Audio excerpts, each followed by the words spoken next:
Hello and guten Tag. My name is Jan and I'm the guy behind this YouTube channel whose only intent is to show you why you need a 3D printer as well. I recently bought some new stuff to tinker with, namely super glass resin, a two-component resin that hardens by being exposed to air, and liquid metal paint, both made by Pentart. I guess that maybe I can smooth the surface of FDM prints without a lot of sanding. I really hate that. So, while browsing Thingiverse for model to try these, I found this awesome model named Undead King of Egypt, made by Artistwings as a remix of Zorum's Prince of Egypt model, which sadly is not online anymore on Thingiverse. This model instantly gave me this OMG, I really need to print this feeling, so I did. Oh, and if you're asking yourself why I talk in this video for the first time at all in my channel, I really wanted to be able to tell you more than I can with just subtitles. And I really would like to know what you like more, subtitles or real talking of a German guy with a horrible accent. Please tell me in the comments what you think, and while you are at it, a like and subscribe would help me a lot. So let's get started. I printed this guy with 3D Jake ASA. Why not PLA? Easy answer. I got two spools of it here and I want to learn how to print with it properly. Downside is I can't take time lapses with it since I have to put the cover on my Ender 6, blocking the camera I usually take the time lapse with. While ASA looks really nice printed, the printing itself is a bit trickier than printing with PLA. The bed needs to be leveled pretty good. The printer should be an enclosure so the environmental temperature is stable and above room temperature. Otherwise, ASA, like ABS, is prone to crack open between layers, rendering the print worthless most of the time. Printing with ASA requires the Hotend to print hotter compared to PLA, about 200 degrees Celsius for PLA to about 240 degrees Celsius with ASA. Numbers are depending on the printer and the material itself. The main reason for printing with ASA is not the look of it, but the resistance to chemicals and UV light, making it good for outdoor stuff and stuff that comes in contact with chemicals. If you put PLA printed stuff outside without any paint or varnish, it usually becomes brittle very fast. So you should consider ASA if you want to put it outside. There are a few parts in the model which could fail without support, so I choose to be better safe than sorry and do 3 supports in Cura. The support itself could be removed very easy, as you can see. I really do like the surface quality of this print, it came out really gorgeous, but I think with some further smoothing it will look even better. As you maybe know, you can clean up the surface, smooth the surface of ASA and ABS prints with acetone vapors, which is something you should only do outside and very carefully, since the acetone vapors can be really hazardous.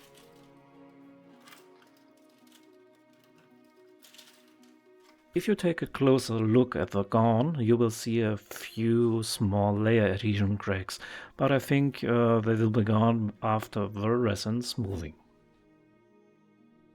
Kindly reminder, always wear gloves while working with resin or other chemicals. You do not want to get that stuff on your skin or somewhere else. Be careful with it.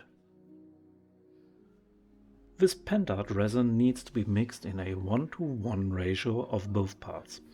Since we only want to do a thin layer, we do not need to mix a lot of it. I use 2 plastic shot glasses so I can throw them away afterwards. After mixing the resin, you got about 45 minutes max to apply it before it starts to thicken too much. I used a soft brush to apply it evenly. Don't worry if there are small bubbles, they will disappear by themselves or when we sand the model a bit.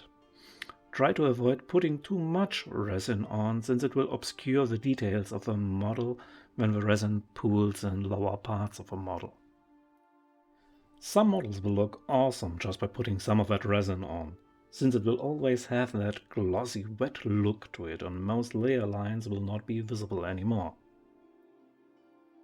After putting the resin on, you should check it from different angles and with some lighting if there are pools of resin gathered somewhere, and even it out. After that, give it 24 hours to dry.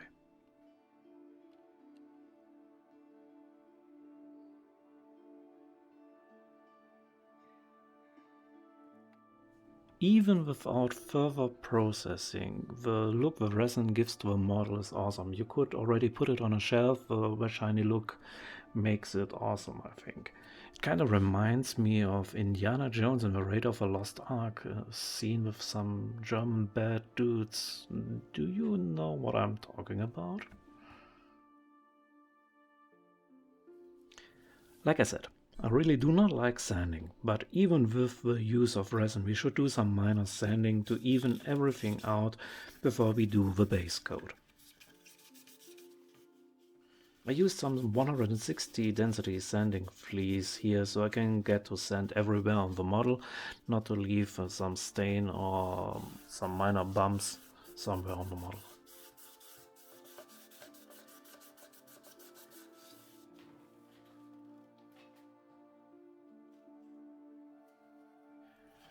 Before putting the base coat on, you really need to make sure that there's no sanding dust left on the model.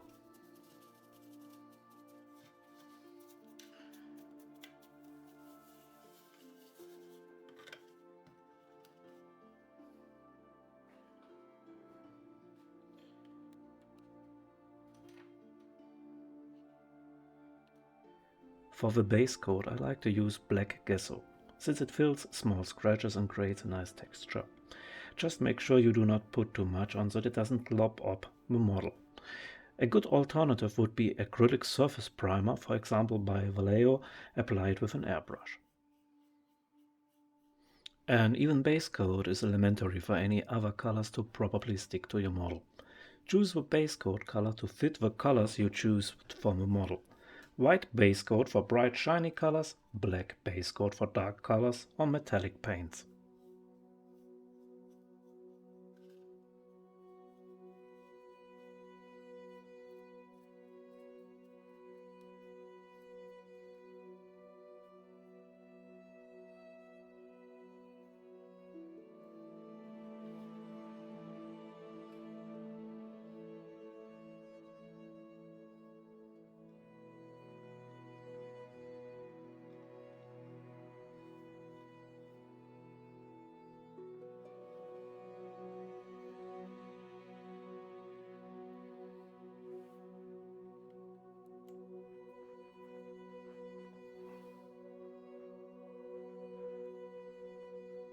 This really is my favorite part, getting colors on the model. Here I choose to dry brush metallic wax silver from Pentart, which is very similar to drop and buff. I put it on the bone and skin area of the model.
For the cloven parts of a model I used metallic wax graphite, which is a very, very, very dark silvery color, just like pencils.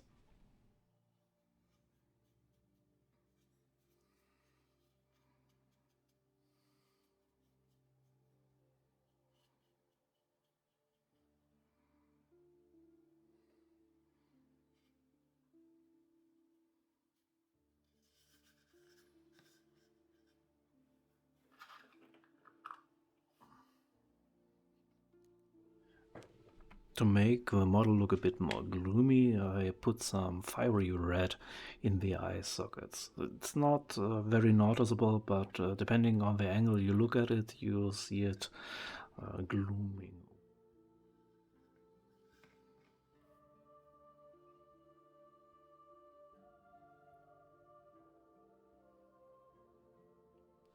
The liquid metal paint can be applied like most other metallic paints. Just be careful to not put too much on the model since it will blob and pool quickly, so better do thin coats. After letting the paint dry, I applied another layer.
Do not forget to put 2 to 3 layers of varnish on the model just to protect it and make it shine even more.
So that's it.